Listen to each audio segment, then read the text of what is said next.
Welcome back to another episode of the Next Young Crusaders. I am your host, Paige Stevenson, and today we have a very special guest, Dr. Shauna Charles. But before we get into that, I want to thank all of our listeners at home and that are listening from all your smart speaking devices. And I want to give a shout out to the Brotherhood Crusade listeners. And let me introduce our guest. Today we have Dr. Shauna Charles. She is a communication executive founder of Charles Communications Group. With advanced degrees in international business administration and clinical psychology, she specializes in strategic PR advising, brand management, crisis communications, and multimedia production. Throughout her career, she has led major communication campaigns from concept to execution, helping organizations strengthen their message, increase visibility, and drive measurable growth. Recognized by the City of Los Angeles and USC for her community and industry impact, Dr. Charles continues to set the standard for innovative, result-driven communication strategy. Everybody welcome Dr. Shauna Charles. I am so happy to have you here today. We're gonna get into a lot of questions. We're gonna get to know you today. But first, I wanna ask a little bit of where about you are from and a little bit about your college education, because I see you got that doctor in front of your name. So we wanna know where you got that from. But first, tell me where you're from. First of all, thank you for that introduction, Of course, Paige. yeah. I'm originally from New York, born and raised, but I've been in California about 25 years. I love it here. I do not plan on going back to New York unless, it has something to do with my parents. My college, I am a proud Howard Bison for undergrad. I got my master's in international business at Nova Southeastern in Miami, Florida. And then for my degree, I did it part online, part face-to-face. I was a mom, I was working, and at that time, online school had just started, and so that's where I got my PhD in clinical psychology. Okay, cool. So how did you get started in communications? When was it like, okay, this is for me? Because it started off as a major, correct? It did, yes. Yeah. So yes. What got you into even wanting to pursue that? So, I was one of those people that I was not sure what I wanted to do. I went to Howard, I got a undergrad degree in communications, and I knew that. I had toyed around with being a lawyer, right? And I knew I would need comms for that. But then I wasn't sure. So I was like, I'm gonna go get an MBA. At that time, I was early 2000, so everybody was getting the MBA type of thing. So I did that. I didn't want to just have a regular MBA though, because I really wanted to also potentially live overseas. So I went and got an international business degree. But after that, I ended up having a family issue. And so I moved to rural North Carolina to take care of and stay with my middle brother, who actually had a nervous breakdown. He was at University of North Carolina, Chapel Hill. And he just needed some space, and my family needed some space to deal with his mental health at the time. He was actually experiencing psychosis. And at that time, what mental health was not what it is today. And so I did that. And then I told my mom, I said, Mom, I'm living in rural North Carolina. I'm talking volunteer fire department. I'm talking kerosene heaters. I'm living in a trailer. I've got this master's degree. I have my daughter. And I said, Mom, I gotta go. What was supposed to be 3 months turned into 4 years. And she said, okay. And so my daughter's dad is from Los Angeles. He went to Culver City High School, and I said, look, we're going out west. I sold my Ford Escort for $500. My dad got me a Camry, drove that Camry, crossed the state with $500. I slept in bus stops, I slept in restroom stops. Gas and food was it. And that's how I ended up here. Wow, that's a testimony. That's definitely a testimony. And I feel like that's a testament to keep going, So that's definitely important. For someone who doesn't really know the field, how would you explain strategic communication in plain terms? So comms, there's a lot that's involved with comms, and there's a lot of pillars of communications. When you're thinking strategic communications, you're thinking communications that are intentional. That's why I work around a lot of campaign-driven work, and not necessarily campaigns like you just think political campaigns, but campaigns that encompass multiple pillars, from digital to speaking to writing to PR to media. So when you think about strategic campaign, you you're trying to move people and influence them intentionally by what you're telling them and showing them. So what you're telling them and versus what you're showing them. So behind the scenes, do you think, is it more, what would you say on a 100% scale it is psychology? How much of it is psychology and how much is strategy? Ooh, it's probably a 50-50. 50-50? Yeah, because you got to think, when you're also thinking about comms, you got to think about what target audience you're talking to, right? And you got to think about how people receive information, and that's changing day by day with all of the technology that is out now, the way people consume information, people's attention spans, generational. So there's a lot that's involved when you're thinking about comms, and that's why for us, we work in a strategic place, because people are talking to multiple audiences, they're talking to one audience, but they always want someone to do something, even if it's not a direct call to action. Okay. So obviously your job title requires you to work with a lot of people, obviously have social skills. What is your favorite part of your job though? Honestly, my favorite part of my job is creating communications, seeing people deliver it, and watching people respond and act to it the way that we have measured it to be. So maybe I'm a little bossy, but that is a part of the work that I really like. And also just playing with the campaigns, like how do you say things and how do people respond to those things, and are they moving the way you expect them to? And if they're not, how do you pivot, or how do you change that, or what do you say? And also just having people trust me and believe in me that I can help them communicate the way that they want to, when oftentimes they might not always have that or know how to or have the time to do it. So they come to us and say, hey, this is what we're trying to do. This is the time frame which we have to do it. And this is what we want people to do, and how do we get there? Right. So working with people is a big foundational point. How do you feel that, how has networking helped your business? So my business is 5 years old. Okay.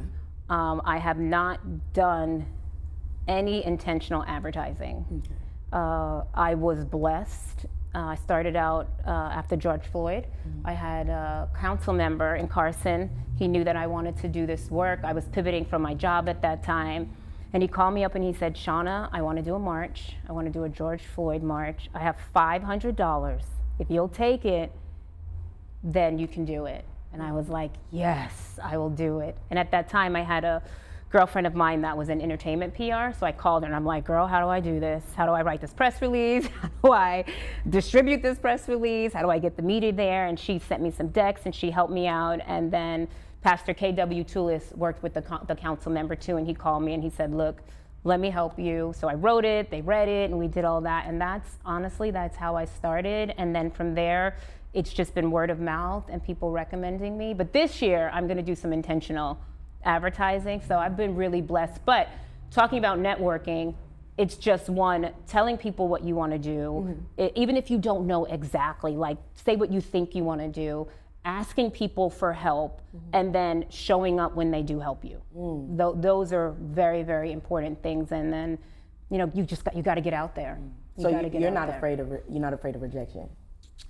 I can stomach. I can stomach it. Okay, that's part of being like a boss, you would say, like knowing. Taking those risks. But rejection oftentimes is also redirection, right? Right. Yeah. There are things I really wanted, and in hindsight, I'm like, I'm actually really glad I didn't work on that, or I'm glad I didn't work on that campaign, only because of the nuances involved and the time it would have taken. So, rejection, yes, but redirection also. All right. That's cool. Okay, so for our audience members that are interested in communications or businesses, what skills should they focus on right now? And a part two of that question is, how you can separate it is, what hard skills should they focus on, and what soft skills that they probably already have, can they help develop a little bit more that helps in this field? So when you think about a business and a business structure, people need to decide what that structure wants to be like. And I know they think, oh, like I don't have money for a CPA, or I don't have money for, someone to help me do my paperwork or to get my certifications. But there are places like Vermont Slauson that, they helped me. I did kind of their programs, and they helped me get my certifications and help me understand my business structure.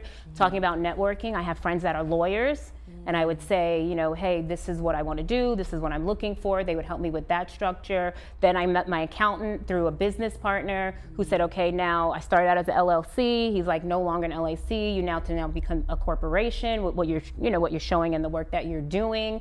So that was one part of the networking regarding the business structure, right? And also just not scaling too fast, right? Sometimes things really take off when you get these projects, and the first thing you do is like scale, right? Whether you're scaling in capacity and resources, whether you're scaling in like going to get an office or a business. With COVID now, a lot of people work out of their home and things like that. But just making sure you're scaling to your opportunity, and if you can have any reserves, do that. But most entrepreneurs don't have reserves. I didn't have a reserve for a long time. When you're talking about communications, you just have to understand the things you like to do. Do you like to write? Do you like to talk? Do you like messaging? So that's kind of like your comm space. And depending on what part of comms, right? I'm not great at like editing and things like that, but that's also part of the work that I do. But you hire people to do that, and you can hire people project-based, you can hire people as employees. And talking about your business structure, you want to know that way. Like, how do I do this, and how do I do the work? Right. When you're talking about hard skills, it depends on the industry you're in. Just depends. Like some people have to write more, some people have to film more, some people have to be able to edit better. So it really just depends on what you want to do. But the good thing is that you can always hire a contractor, you can barter work, you can network to get work. Like there are ways to get work done, even if you guys can't pay each other. I feel like the reason I asked about rejection is because I realize in our generation, we are kind of scared of risk, and we are used to just fast, gratification. And that is a lot of mindset for, young people. So, and you talked about scaling and not scaling too fast. With young people that are nervous about starting a risk, about taking a risk, what mindset shifts would you recommend? That's a good one. One, you got to know yourself, right?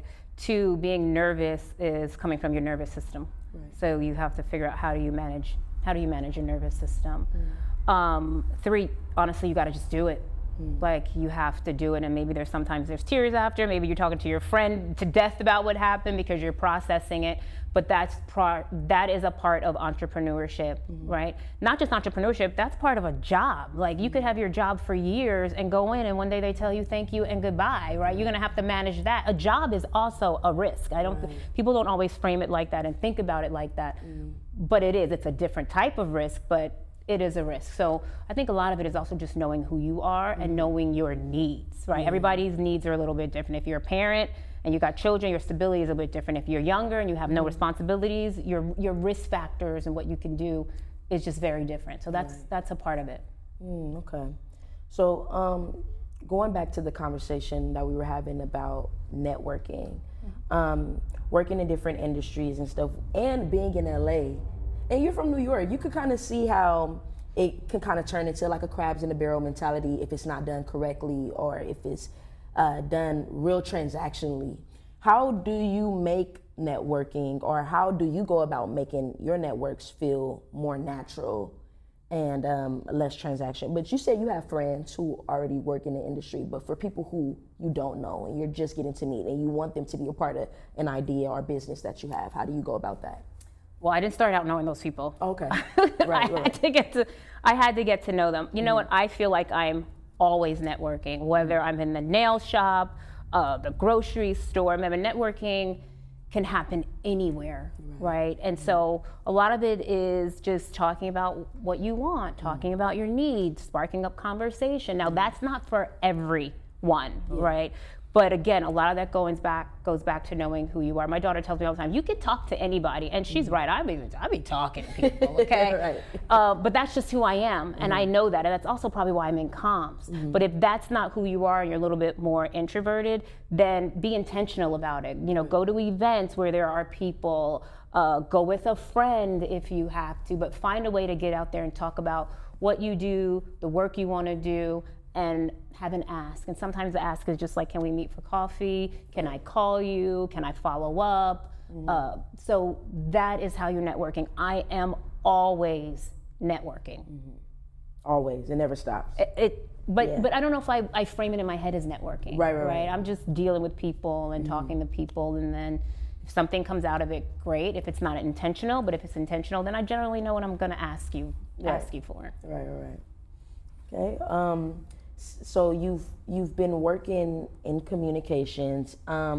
So since you first started working in communications versus now, how do you feel like? What are some differences that you see in the field today? So we're 5 years old. We are a COVID baby business. Social media. I mean, it just has taken over with real information, good information, misinformation, disinformation, propaganda. I think it's harder to decipher AI now. Like, you see these things. I send my daughter stuff all the time, and she's like, "That's AI." I'm like, "It is?" You know, like, what is? She's like, "Yeah." I'm like, "Oh, I would never know," you know. So digital and social media and people just being allowed to have their own platforms and create their own ways to communicate and have conversations, you really got to decipher that. But you know, a lot of that is doing your own homework and research, and a lot of that is just trusting your gut and also leaning on what you were taught, how you were raised, if it's dealing with any type of morals and values. Okay. What do you feel like some people get wrong about your field? Like some you know? Absolutely. It is a soft skill, and people feel like they can do it. Okay. They feel like they can do it because it's a soft skill. It's not like tech, right? I know I can't code. Right. You know, but most people can speak, they can write, they can talk. So it's natural. It's natural, but the way we do it, and we do it strategically, it's with intent. It's with research. It's not just like being like, oh, this sounds great, and let's put it out there. You know, it doesn't work like that. Being a Black woman in your field, has it been any challenges that you feel like you've had to overcome or push through? I have a little bit of a thick skin. So I think the challenges are just probably the challenges that people face, you know, getting the business, people trusting you in the business, or willing to take an opportunity on you in the business. I haven't dealt with like any, you know, racial issues or anything like that. I can say sometimes, you know, a lot of people think like getting your certifications, you know, your DBEs, your women-owned, your minority businesses, they do help you. But when you're going for large RFPs and you're a smaller company, it can be tough. You know, you write these proposals and then you could be years without getting something. So sometimes I think that's a misconception, like I'll go get my certifications and that should help me. There's not a lot of DBE stuff now with this administration. That used to be helpful because there used to be goals for RFPs, but there's not that anymore. So Can you break down DVE? Yeah, your RFPs? DBE is you're a diverse business, Okay. and you are a minority business, you're a small business, Okay. but the city has it, the county has it, the state has it, and you know, you do get these certifications and they do help, but they don't just get you in the door, right? They don't just get you in the door. So understanding that. Okay. And what qualities do you think make a great leader? A good listener. I think someone who can learn from the people they are working with, someone who can take respectful feedback, right? I don't want to call it constructive criticism. I don't do well with criticism. Right. But I do want to learn from the people around me. So if you see something or you're experiencing me in a particular way, I want you to share that with me, because that might not be my intent, but that might not mean you're experiencing it like that. And the only way I can learn is if you can talk to me about that respectfully, right? Definitely. What would you like people, or your impact, Morshe? What impact do you want your work to have in the long run, in the long term? You know, I built my company off of education, right? And not technically formal education, but education where people can help themselves, like they can think through things, right? I am very much into civic engagement and people knowing the importance of them participating, whatever that looks like for them, right? But you got to educate people about why it's important to be a part of an ecosystem, or why it's important to do something and how it impacts them or people they love or generations. Because you can take voting, right? People will be like, oh, my vote doesn't count, right? Like, oh, you voted. But if 10 million people do that, that can change, you know, that can change something. So my impact I would like to see is that we are always educating and uplifting communities that need to be educated and want to be educated, because it's going to change their life and generations to come. Speaking on, that's great. That was a great little transition into my next question about community. What does making an impact on a community, what does that mean to you? What does that look like to you in your personal world? What does the impact on community look like for me? And we can take it from what it looks like today and what you want it to eventually look like too. So kind of a part two to the last question. Making an impact on community for me is just really influencing them to like do something, to organize or to mobilize the best way that they know how when something is going to potentially negatively impact them, right? To listen with intent for things that are important to them, because everything that's important to me might not be important to someone else, because it's just we're living different lives, right? I'm a mom, so motherly things are important to me. When my daughter was in school, schools were important to me, colleges weren't. So I wanted to spend time in those spaces. But if you're not a parent, then it's the things that are important to you, right? If you come out of foster care, like, you know, maybe making changes is important to you. So just really empowering people is important to me, and empowering communities to speak up for the things that they want, and to look at their electeds, people that they elect to represent them, to have that relationship, to move things that are important to them and their communities. That's great. You know, like I think community is really the foundation to a lot of industries, a lot of work, and especially nowadays with social media and everything being involved. So I love to ask people their take on what they want to bring to the community. And how often, if you don't mind me, this is a little, but how often do you go back home? Are you involved in communities back home? So I'm not really involved in communities back home, but I want to be more. I want to be more strategic when I go back home. New York is a big place, but I do go back home often now because my mom has been having a few little health challenges. My parents are a little bit older. My parents had me in their 40s. I won't tell you what years, but believe me, people weren't having babies in the 40s in those years. So I go back a little bit more often now, just to see my parents and love on my parents. Right. Okay. I love that. And I have one more question for you, and I want to go back into talking about your degrees in international business and clinical psychology as well. And how do they shape the way you work and communicate? Well, because I deal with people, I always knew I wanted a degree in psychology because I always wanted to work with people. I really started out wanting to executive coach, but at the time that wasn't going to pay my bills. So what is executive coaching? It's like coaching CEOs and C-suite people. Got you. Right? Okay.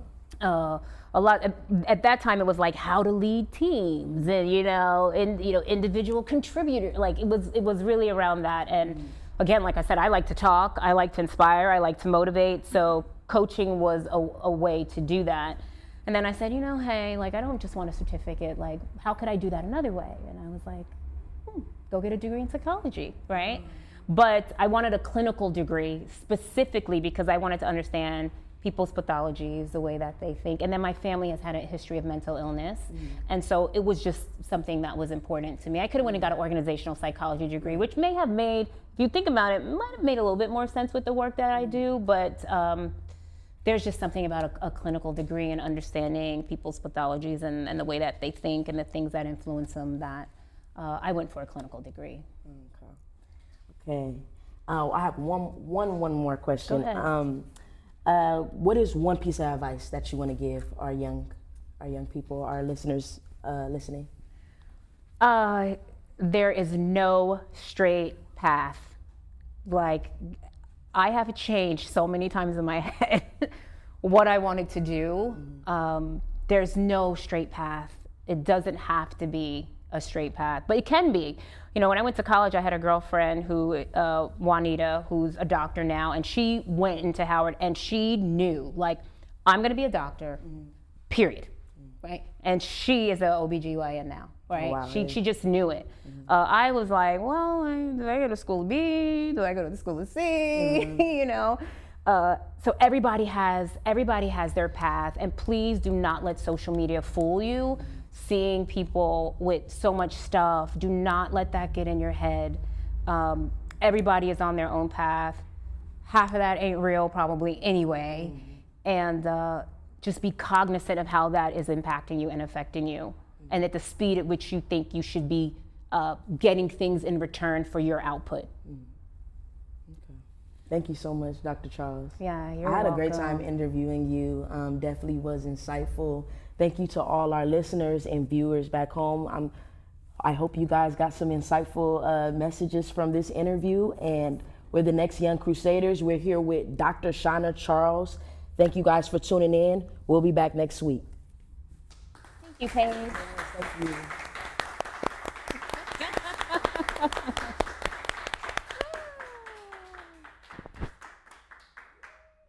Social media, folks.